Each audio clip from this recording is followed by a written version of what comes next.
ಪ್ರೀತಿಯ ಕೇಳುಗರಿಗೆ ನಮ್ಮ ಚಾನಲ್ಗೆ ಸ್ವಾಗತ.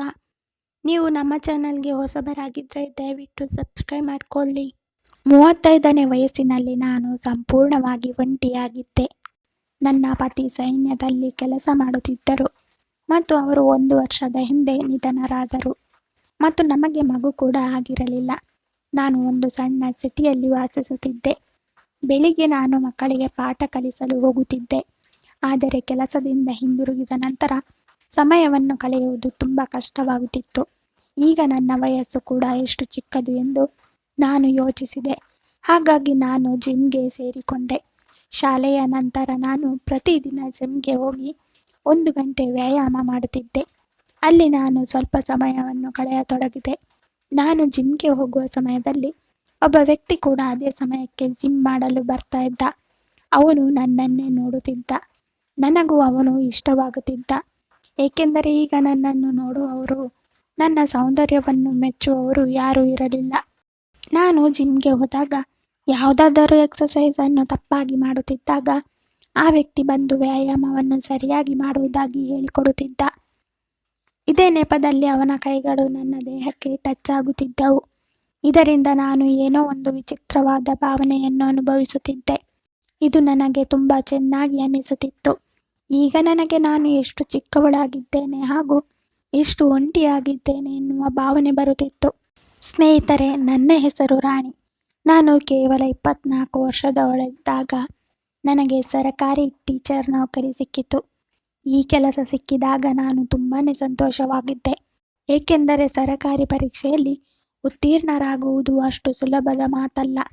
ಸರಕಾರಿ ಕೆಲಸ ಸಿಕ್ಕಿದ ಮೇಲೆ ನನಗೆ ಒಂದು ಸಣ್ಣ ಸಿಟಿಯಲ್ಲಿ ಟ್ರಾನ್ಸ್ಫರ್ ಮಾಡಲಾಯಿತು. ನನ್ನ ತಂದೆ ತಾಯಿಯನ್ನು ಸಹ ನಾನು ಅಲ್ಲಿಗೆ ಕರೆದುಕೊಂಡು ಹೋದೆ. ನನಗೆ ಕೆಲಸದಲ್ಲಿ ತುಂಬಾ ಆಸಕ್ತಿ ಬರುತ್ತಿತ್ತು. ನಾನು ಮಕ್ಕಳೊಂದಿಗೆ ಹೊಂದಿಕೊಳ್ಳಲು ದಿನೇ ದಿನೇ ಹೊಸ ಪ್ರಯತ್ನಗಳನ್ನು ಮಾಡುತ್ತಿದ್ದೆ. ಹೀಗೆ ವರ್ಷಗಳು ಕಳೆಯುತ್ತಲೇ ಹೋಗುತ್ತಿತ್ತು. ನನ್ನ ತಂದೆ ತಾಯಿಗೆ ನನ್ನ ಮದುವೆ ಚಿಂತೆ ಕಾಡತೊಡಗಿತ್ತು.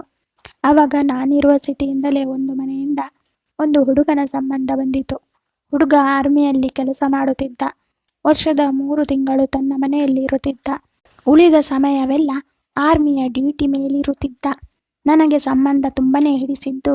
ಹಾಗಾಗಿ ನಾನು ಮದುವೆಗೆ ಒಪ್ಪಿಗೆ ನೀಡಿದೆ. ಆವಾಗ ನನ್ನ ವಯಸ್ಸು ಬಂದು ಕೇವಲ 26 ವರ್ಷಗಳು.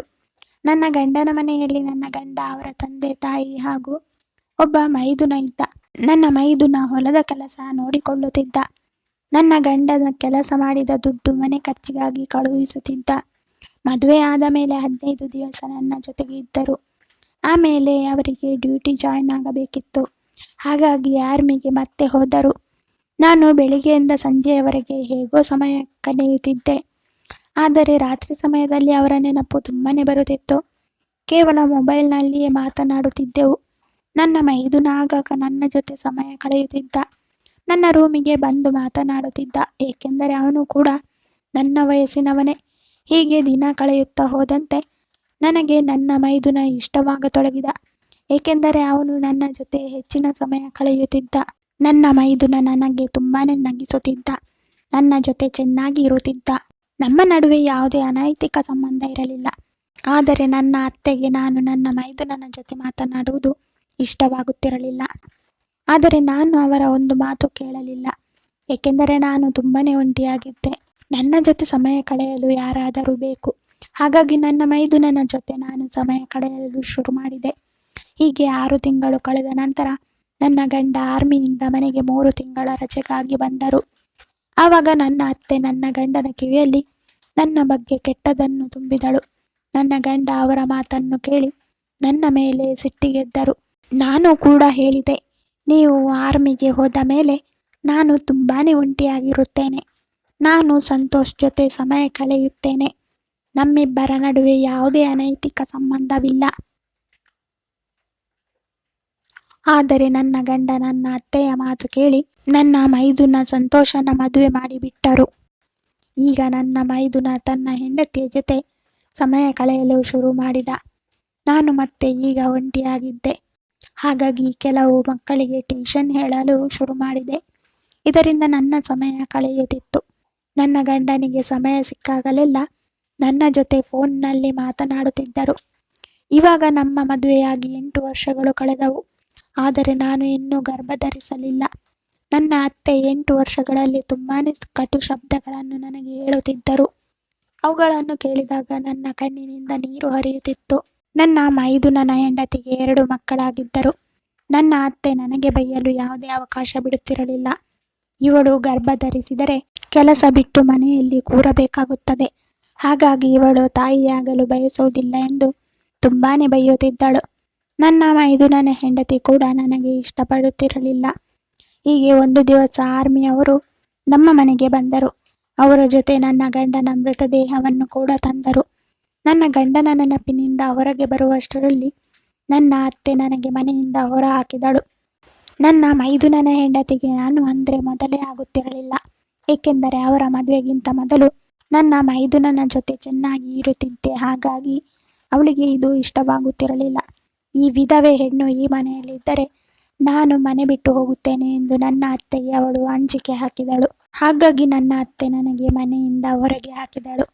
ನನ್ನ ಮೈದುನ ಹಾಗೂ ಮಾವ ತುಂಬಾನೇ ಒಳ್ಳೆಯವರಾಗಿದ್ದರು. ಅವರು ಎಷ್ಟು ಹೇಳಿದರೂ ಕೂಡ ನಮ್ಮ ಅತ್ತೆ ಒಂದೂ ಕೇಳಲಿಲ್ಲ.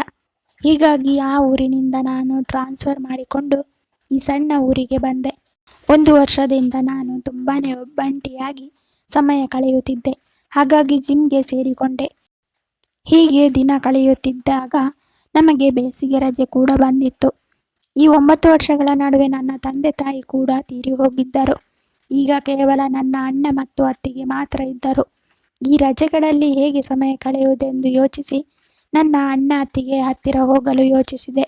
ನನ್ನ ಅಣ್ಣ ನನಗಿಂತ 4 ವರ್ಷ ದೊಡ್ಡವನಾಗಿದ್ದ. ಅಣ್ಣ ಅತ್ತಿಗೆ ಇರುವ ಸಿಟಿ ತುಂಬಾನೇ ದೂರವಿತ್ತು. ನಾನು ಟ್ರೈನ್ ಹತ್ತಿ ಹೋಗುತ್ತಿದ್ದೆ.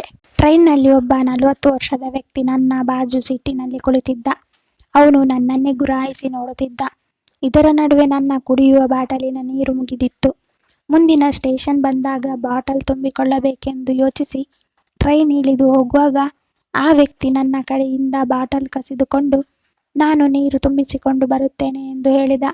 ಆ ವ್ಯಕ್ತಿ ನನ್ನ ಕೈಯಿಂದ ಬಾಟಲ್ ತೆಗೆದುಕೊಂಡು ಹೋಗಿಬಿಟ್ಟ. ನಾನು ತುಂಬಾನೇ ಹೆದರುತ್ತಿದ್ದೆ. ಈ ವ್ಯಕ್ತಿ ಯಾಕೆ ಹೀಗೆ ಮಾಡುತ್ತಿದ್ದಾನೆ? ಇವನು ಕಳ್ಳ ಇರಬಹುದು ಅಂತ ನನಗೆ ಭಯ ಆಗುತ್ತಿತ್ತು. ಆದರೆ ಟ್ರೈನ್ ಬಿಡುವ ಮೊದಲೇ ಆ ವ್ಯಕ್ತಿ ಟ್ರೈನ್ ಹತ್ತಿ ಬಂದು ನನ್ನ ಬಾಟಲ್ ನೀರು ತುಂಬಿಕೊಂಡು ಬಂದು ನನಗೆ ಕೊಟ್ಟಿದ್ದ. ಹಾಗೆ ತಿನ್ನಲು ಕೂಡ ಕೆಲವು ಪದಾರ್ಥಗಳನ್ನು ತಂದಿದ್ದ. ನಾನು ಆ ಪದಾರ್ಥಗಳನ್ನು ತಿನ್ನಲು ಭಯಪಟ್ಟಿದ್ದೆ. ಆದರೆ ಅವನು ಕೂಡ ಅವುಗಳನ್ನು ತಿನ್ನುತ್ತಿದ್ದ. ಹಾಗಾಗಿ ನಾನು ತಿನ್ನಲು ಪ್ರಾರಂಭಿಸಿದೆ. ಏಕೆಂದರೆ ನಾನು ಮನೆಯಿಂದ ತಂದ ಎಲ್ಲ ಆಹಾರಗಳು ಮುಗಿದಿದ್ದವು. ಮತ್ತು ನನಗೆ ತುಂಬ ಹಸಿವಾಗಿತ್ತು. ಹೀಗೆ ರಾತ್ರಿಯಾಯಿತು. ನಾನು ನನ್ನ ಮೇಲಿನ ಸೀಟಿನಲ್ಲಿ ಮಲಗಬೇಕಾಗಿತ್ತು. ಆದರೆ ಆ ವ್ಯಕ್ತಿ, ಮೇಡಮ್ ನೀವು ಕೆಳಗಿನ ಸೀಟಿನ ಮೇಲೆ ಮಲಗಿ, ನಾನು ಮೇಲೆ ಮಲಗುತ್ತೇನೆ ಎಂದು ಹೇಳಿ ಹೋಗಿದ್ದ. ಈ ವ್ಯಕ್ತಿ ನನಗೆ ತುಂಬಾನೇ ಸಹಾಯ ಮಾಡುತ್ತಿದ್ದ. ನನ್ನ ಗಂಡ ಕೂಡ ನನ್ನ ಜೊತೆ ಇದ್ದಿದ್ದಾಗ ನಾನು ಟ್ರೈನ್ನಲ್ಲಿ ಇಷ್ಟು ಸಂತೋಷದಿಂದ ಸಮಯ ಕಳೆಯುತ್ತಿದ್ದೆ. ಆದರೆ ನನ್ನ ಹಣೆ ಬರಹದಲ್ಲಿ ಇದು ಇಲ್ಲ. ಟ್ರೈನ್ನಲ್ಲಿ ಇದ್ದ ವ್ಯಕ್ತಿ ನನ್ನ ಜೊತೆ ಕೆಟ್ಟದಾಗಿ ಏನು ಮಾಡಲಿಲ್ಲ. ಹೀಗೆ ರಾತ್ರಿ ಕಳೆಯಿತು. ನಾನು ಮರುದಿವಸ ಬೆಳಿಗ್ಗೆ ಅಣ್ಣ ಅತ್ತಿಗೆ ಮನೆಗೆ ತಲುಪಿದೆ. ಅವರಿಬ್ಬರು ನನ್ನನ್ನು ನೋಡಿ ಕಿಂಚಿತ್ತು ಸಂತೋಷ ಪಡಲಿಲ್ಲ. ನನ್ನ ಅತ್ತಿಗೆಯ ಮಾತಿನಿಂದ ನನಗೆ ಅನಿಸುತ್ತಿತ್ತು ಅವಳು ನನ್ನನ್ನು ನೋಡಿ ಖುಷಿ ಪಡಲಿಲ್ಲ. ಏಕೆಂದರೆ ನಾನು ಒಂದು ವಿಧವೆ ಹೆಣ್ಣು ಮಗಳು ಹಾಗೂ ಬಂಜೆ ಕೂಡ. ಅವರ ಮಕ್ಕಳೊಂದಿಗೆ ನನಗೆ ಆಟವಾಡಲು ಕೂಡ ಬಿಡಲಿಲ್ಲ. ಒಂದು ದಿವಸ ನನ್ನ ಅತ್ತಿಗೆ ಹೇಳಿದಳು, ನೀನು ಬಂದಿದ್ದರಿಂದ ನನ್ನ ಮಕ್ಕಳು ಅಭ್ಯಾಸವೇ ಮಾಡುತ್ತಿಲ್ಲ. ಈಗಂತೂ ಅತ್ತೆ ಮಾವ ಕೂಡ ಇಲ್ಲವಲ್ಲ, ನೀನು ಇಲ್ಲಿಂದ ಹೊರಟು ಹೋಗು, ಇನ್ನೊಮ್ಮೆ ಇಲ್ಲಿಗೆ ಬರಬೇಡ ಎಂದು ಹೇಳಿದರು. ನಾನು ನನ್ನ ಸರ್ಕಾರಿ ಕೆಲಸ ಮಾಡುತ್ತಿದ್ದೆ. ಅವರ 1 ಪೈಸೆ ಕೂಡ ಬಯಸುತ್ತಿರಲಿಲ್ಲ. ಆದರೆ ಏಕೆ ಹೀಗೆ ಹೇಳಿದರು ನನಗೆ ಅರ್ಥವಾಗಲಿಲ್ಲ. ನಾನು ಬೇಸಿಗೆ ರಜೆಗಳಲ್ಲಿ ಈ ಮನೆಯಲ್ಲಿರಲು ಬಂದಿದ್ದೆ. ಆದರೆ ಅರ್ಧದಲ್ಲಿಯೇ ನನ್ನ ಬ್ಯಾಗುಗಳನ್ನು ಪ್ಯಾಕ್ ಮಾಡಿಕೊಂಡು ಮರಳಿ ನಾನು ಟೀಚರ್ ಆಗಿದ್ದ ಹಳ್ಳಿಗೆ ಬಂದೆ. ನಾನು ಮನೆಗೆ ಬಂದಾಗ ನನಗೆ ತುಂಬಾ ಟೆನ್ಷನ್ ಆಗುತ್ತಿತ್ತು. ನನ್ನ ಬಾಳು ಏಕೆ ಹೀಗೆ ಆಯಿತು ಎಂದು ನನಗೆ ತುಂಬ ಅಳು ಬರುತ್ತಿತ್ತು. ಹೀಗೆ ರಾತ್ರಿ ಮಲಗಿರುವಾಗ ಹೊರಗಿನಿಂದ ಏನೋ ಬಿದ್ದಂತೆ ಸೌಂಡ್ ಕೇಳಿಸಿತು. ನನಗೆ ತುಂಬ ಹೆದರಿಕೆ ಆಗುತ್ತಿತ್ತು. ಆದರೆ ಧೈರ್ಯ ಮಾಡಿ ಏನಿರಬಹುದು ಎಂದು ನೋಡಲು ನಾನೇ ಹೊರಗಡೆ ಹೋದೆ. ನಾನು ಹೊರಗಡೆ ಬಂದು ನೋಡಿದಾಗ ಅಲ್ಲಿ 2 ಗಂಡಸರು ಮುಖಕ್ಕೆ ಬಟ್ಟೆ ಕಟ್ಟಿಕೊಂಡು ನಿಂತಿದ್ದರು. ನಾನು ಅವರನ್ನು ನೋಡಿ ತಿರುಗಬೇಕು ಎನ್ನುವಷ್ಟರಲ್ಲಿ ಅವರಿಬ್ಬರು ಬಂದು ನನ್ನನ್ನು ಹಿಡಿದುಕೊಂಡರು. ನನ್ನ ಬಾಯಿಗೆ ಕೈ ಇಟ್ಟರು. ನನ್ನ ಹೃದಯ ಬಡಿತ ತುಂಬಾನೇ ಜೋರಾಗಿ ಹೊಡೆದುಕೊಳ್ಳುತ್ತಿತ್ತು. ಈ ವಿಧವೆ ಹೆಣ್ಣಿಗೆ 2 ಗಂಡಸರು ಸುತ್ತಿಕೊಂಡಿದ್ದರು. ಆದರೆ ಅವರಿಬ್ಬರು ನನಗೆ ಏನು ಮಾಡಲಿಲ್ಲ, ಸುಮ್ಮನೆ ನಿಂತುಕೊಂಡಿದ್ದರು. ಆಗ ನಾನು ಕೂಡ ಶಾಂತವಾದೆ. ಸ್ವಲ್ಪ ಸಮಯದ ನಂತರ ಅವರಿಬ್ಬರು ತಮ್ಮ ಮುಖಕ್ಕೆ ಕಟ್ಟಿಕೊಂಡ ಬಟ್ಟೆ ತೆಗೆದರು. ಬಟ್ಟೆ ತೆಗೆದ ಮೇಲೆ ಅವರನ್ನು ನೋಡಿ ನಾನು ತುಂಬನೇ ಶಾಕ್ ಆದೆ. ನನ್ನ ತಲೆ ಮೇಲೆ ಆಕಾಶ ಬಿದ್ದಂತಾಯಿತು. ನನ್ನ ಕಾಲು ಕೆಳಗಿಂದ ನೆಲ ಸರಿದಂತಾಯಿತು. ಏಕೆಂದರೆ ಅವರಿಬ್ಬರು ಬೇರೆ ಯಾರೂ ಅಲ್ಲ, ಒಬ್ಬ ಜಿಮ್ನಲ್ಲಿ ಟ್ರೈನ್ ಮಾಡುವ ವ್ಯಕ್ತಿಯಾಗಿದ್ದ ಹಾಗೂ ಇನ್ನೊಬ್ಬ ಟ್ರೈನಿನಲ್ಲಿ ನನಗೆ ಸಹಾಯ ಮಾಡಿದ ವ್ಯಕ್ತಿಯಾಗಿದ್ದ. ಬಹುಶಃ ಅವರಿಬ್ಬರು ಮೊದಲಿನಿಂದಲೇ ಪ್ಲಾನಿಂಗ್ ಮಾಡಿಕೊಂಡಿದ್ದರು. ಅವರಿಬ್ಬರು ನನ್ನಿಂದ ಏನು ಬಯಸುತ್ತಿದ್ದರು ನನಗೆ ಗೊತ್ತಿರಲಿಲ್ಲ. ನಾನು ಅವರಿಗೆ ಏನಾದರೂ ಕೇಳುವಷ್ಟರಲ್ಲಿ ಅವರು ನಾವು ನಿಮ್ಮ ಗಂಡ ಪ್ರಶಾಂತ್ನ ಸ್ನೇಹಿತರು ಎಂದು ಹೇಳಿದರು. ನಾವೆಲ್ಲರೂ ಆರ್ಮಿಯಲ್ಲಿ ಒಟ್ಟಿಗೆ ಕೆಲಸ ಮಾಡುತ್ತಿದ್ದೆವು. ಈಗ ನಾವು ಯಾವುದೋ ಕೆಲಸದಿಂದ ಇಲ್ಲಿಗೆ ಬಂದಿದ್ದೇವೆ. ನೀವು ಅಂಜಲು ಹೋಗಬೇಡಿ ಎಂದು ಹೇಳಿ ನನಗೆ ಟೀ ಮಾಡಿಕೊಡಿ ಎಂದು ಹೇಳಿದರು. ಅವರ ಬಾಯಿಯಿಂದ ನನ್ನ ಗಂಡನ ಹೆಸರು ಕೇಳಿ ನಾನು ಶಾಂತವಾದೆ. ನಾನು ಟೀ ಮಾಡಲು ಕಿಚನ್ಗೆ ಹೋದಾಗ ಆವಾಗ ರಾತ್ರಿ 2 ಗಂಟೆ ಆಗುತ್ತಿತ್ತು. ಇವರಿಬ್ಬರು ಸುಳ್ಳು ಹೇಳುತ್ತಿದ್ದಾರೋ ಅಥವಾ ನಿಜ ಹೇಳುತ್ತಿದ್ದಾರೋ ನನಗೆ ಒಂದು ಅರ್ಥವಾಗುತ್ತಿರಲಿಲ್ಲ. ಈ ರೀತಿ ರಾತ್ರಿ 2 ಗಂಟೆಗೆ ಇವರು ನನ್ನ ಮನೆಗೆ ಏಕೆ ಬಂದರು ಎಂದು ನನಗೆ ತುಂಬಾನೇ ಅಂಜಿಕೆ ಆಗುತ್ತಿತ್ತು. ನಾನು ಕಿಚನ್ನಲ್ಲಿ ಟೀ ಮಾಡಲು ಗ್ಯಾಸಿನ ಮೇಲೆ ಇಟ್ಟು ಬಾತ್ರೂಮಿಗೆ ಹೋದಾಗ ಟೆನ್ಷನ್ನಿಂದ ನಳದ ಟ್ಯಾಪ್ ಆನ್ ಮಾಡಿದೆ. ಇದರಿಂದ ನನ್ನ ಮೈಯೆಲ್ಲ ನೀರಾಯಿತು. ನಾನು ಮತ್ತೆ ಹೊರಗಡೆ ಬಂದು ಟೀ ಸೋಸಿಕೊಂಡು ಅವರಿಬ್ಬರಿಗೆ ಕೊಡಲು ರೂಮಿಗೆ ಹೋದಾಗ ನನ್ನ ಹಸಿಮೈ ನೋಡಿದ್ದ ಅವರು ನನ್ನನ್ನು ಗುರಾಯಿಸಿ ನೋಡುತ್ತಿದ್ದರು. ನಾನು ಅವರಿಗೆ ಟೀ ಕೊಟ್ಟೆ. ಬಟ್ಟೆ ಬದಲಾಯಿಸಬೇಕಾದರೆ ಹೇಗೆ ಬದಲಾಯಿಸಬೇಕು, ಏಕೆಂದರೆ ಅವರಿಬ್ಬರು ನನ್ನ ಬೆಡ್ರೂಮ್ನಲ್ಲಿ ಕುಳಿತುಕೊಂಡಿದ್ದರು. ಅವರು ಹೇಳಿದರು, ನಿಮ್ಮ ಗಂಡ ಪ್ರಶಾಂತ್ ನಿಮ್ಮನ್ನು ಚೆನ್ನಾಗಿ ನೋಡಿಕೊಳ್ಳಲು ನಮಗೆ ಹೇಳಿದ್ದರು ಎಂದು. ಅವರಿಬ್ಬರು ಪ್ರಶಾಂತ್ ನಿಮ್ಮನ್ನು ತುಂಬನೇ ಪ್ರೀತಿ ಮಾಡುತ್ತಿದ್ದ ಎಂದು, ಯಾವಾಗಲೂ ನಿಮ್ಮ ಬಗ್ಗೆನೇ ಮಾತನಾಡುತ್ತಿದ್ದಾರೆ ಎಂದು ಹೇಳುತ್ತಿದ್ದರು. ಅವರಿಬ್ಬರು ಹೇಳಿದರು, ನಿಮ್ಮ ಗಂಡನ ಕೊನೆಯ ಆಸೆ ನಾವಿಬ್ಬರು ನಿಮ್ಮನ್ನು ಮದುವೆಯಾಗಬೇಕೆಂದು ಹೇಳಿದ್ದ. ಹಾಗಾಗಿ ನೀವು ನಮ್ಮಿಬ್ಬರ ಜೊತೆ ಮದುವೆ ಆಗಬೇಕು ಎಂದು ಹೇಳಿದರು. ಅವರ ಮಾತು ಕೇಳಿ ನನಗೆ ತಲೆ ತಿರುಗಿತು. ಇಬ್ಬರ ಜೊತೆ ಹೇಗೆ ಮದುವೆಯಾಗುವುದು? ಇವರಿಬ್ಬರು ಏನು ಹೇಳುತ್ತಿದ್ದಾರೆ ನನಗೆ ಒಂದು ಅರ್ಥವಾಗುತ್ತಿರಲಿಲ್ಲ. ನನ್ನ ಗಂಡನ ಇಚ್ಛೆ ಹೀಗಾಗಿರಬಹುದಾ ಎಂದು ನಾನು ಯೋಚಿಸತೊಡಗಿದೆ. ಇವರು ನಿಜವಾಗಿಯೂ ನನ್ನ ಗಂಡನ ಸ್ನೇಹಿತರೇ ಅಥವಾ ಇಲ್ಲ ಎಂದು ನಾನು ತುಂಬನೇ ಯೋಚಿಸತೊಡಗಿದೆ. ಏಕೆಂದರೆ ಅವರು ಇವರಿಬ್ಬರ ಬಗ್ಗೆ ನನಗೆ ಯಾವತ್ತೂ ಕೂಡ ಏನೂ ಹೇಳಿರಲಿಲ್ಲ. ನಾನು ಅವರಿಬ್ಬರಿಗೆ ಕೇಳಿದೆ, ಇಬ್ಬರ ಜೊತೆ ಹೇಗೆ ಮದುವೆಯಾಗಲು ಸಾಧ್ಯವೆಂದು. ಆಗ ಅವರಿಬ್ಬರು ಹೇಳಿದರು, ಇದನ್ನೇ ಯೋಚಿಸಿ ನಾವು 1 ವರ್ಷದಿಂದ ನಿಮ್ಮ ಹತ್ತಿರ ಬರಲಿಲ್ಲ. ಆದರೆ ನಿಮ್ಮ ಗಂಡನ ಇಚ್ಛೆ ಒಳಗಿನಿಂದ ಒಳಗೆ ಕೊರೆಯುತ್ತಿತ್ತು. ನೀವು ನಮ್ಮಿಬ್ಬರ ಜೊತೆ ಮದುವೆ ಆಗಲೇಬೇಕು, ಏಕೆಂದರೆ ನಿಮ್ಮ ಗಂಡನ ಕೊನೆಯ ಆಸೆಯಾಗಿತ್ತು. ಇದರಿಂದ ಅವರ ಆತ್ಮಕ್ಕೆ ಶಾಂತಿ ಸಿಗುತ್ತದೆ ಎಂದು ಹೇಳತೊಡಗಿದರು. ನನಗೆ ಏನು ಮಾಡಬೇಕೆಂದೇ ಅರ್ಥವಾಗುತ್ತಿರಲಿಲ್ಲ. ನನ್ನ ಗಂಡ ತೀರಿ ಹೋದ ಮೇಲೆ ನನ್ನ ಅತ್ತೆ ನನಗೆ ಮನೆಯಿಂದ ಹೊರ ಹಾಕಿದಳು. ಅಣ್ಣ ಅತ್ತಿಗೆ ಕೂಡ ನನಗೆ ಮನೆಯಲ್ಲಿರಲು ಬಿಡಲಿಲ್ಲ. ಈಗ ಏನು ಮಾಡಲಿ ಎಂದು ಯೋಚಿಸಿ ಅವರಿಬ್ಬರ ಜೊತೆ ಮದುವೆಯಾಗಲು ನಾನು ಒಪ್ಪಿಗೆ ನೀಡಿದೆ. ಆ ರಾತ್ರಿ ಅವರಿಬ್ಬರು ನನ್ನ ಜೊತೆ ಏನು ಮಾಡಿದರೋ ನನಗೆ ಗೊತ್ತಿಲ್ಲ. ನಾನು ಜೋರಾಗಿ ಚೀರುತ್ತಿದ್ದೆ. ಹೀಗೆ 1 ರಾತ್ರಿ ಕಳೆದು ಬೆಳಗ್ಗೆ ನಾನು ಎದ್ದು ನೋಡಿದಾಗ ಅವರಿಬ್ಬರು ನನ್ನ ಬೆಡ್ರೂಮಿನಲ್ಲಿ ಇರಲಿಲ್ಲ. ನನ್ನನ್ನು ನಾನು ಬೈಯತೊಡಗಿದೆ. ಅವರಿಬ್ಬರು ಕೇವಲ ನನ್ನ ಜೊತೆ ರಾತ್ರಿ ಕಳೆಯಲು ಬಯಸಿದ್ದರು. ನನ್ನ ಕಣ್ಣು ತಿಜೋರಿ ಮೇಲೆ ಬಿದ್ದಾಗ ಅದು ತೆರೆದಿತ್ತು. ಅದರಲ್ಲಿರುವ ಎಲ್ಲ ಬಂಗಾರದ ಒಡವೆಗಳು ಇರಲಿಲ್ಲ. ಆ ಒಡವೆಗಳನ್ನು ನನ್ನ ಗಂಡ ಮಾಡಿಸಿಕೊಟ್ಟಿದ್ದರು. ನನ್ನನ್ನು ಮನೆಯಿಂದ ಹೊರ ಹಾಕಿದಾಗ ನನ್ನ ಅತ್ತೆ ನನ್ನಿಂದ ಕಸಿದುಕೊಳ್ಳಲು ಪ್ರಯತ್ನಿಸಿದಳು. ನಾನು ಅವಳಿಗೆ ಕೊಡಲಿಲ್ಲ. ಇದೆಲ್ಲ ಯೋಚಿಸಿ ನನ್ನ ಕಣ್ಣಿನಿಂದ ನೀರು ಹರಿಯತೊಡಗಿತ್ತು. ಇವಾಗ ನಾನು ಪೊಲೀಸ್ ಸ್ಟೇಷನ್ ಕೂಡ ಹೋಗೋದಿಲ್ಲ. ಅಲ್ಲಿ ಹೋಗಿ ನಾನು ಏನು ಅಂತ ರಿಪೋರ್ಟ್ ಮಾಡಿಸಲಿ ಎಂದು ನನಗೆ ತುಂಬನೇ ಟೆನ್ಷನ್ ಆಗುತ್ತಿತ್ತು. ನಾನು ಏನು ಮಾಡಲಿಲ್ಲ. ನನ್ನ ಜೀವನ ನರಕವಾಗಿತ್ತು. ನಾನು ಒಂದು ದಿನ ಪ್ರೆಗ್ನೆಂಟ್ ಅಂತ ತಿಳಿದು ಬಂತು. ನನ್ನ ಜೀವನದಲ್ಲಿ ಒಂದು ಬೆಳಕು ಮೂಡಿದೆ.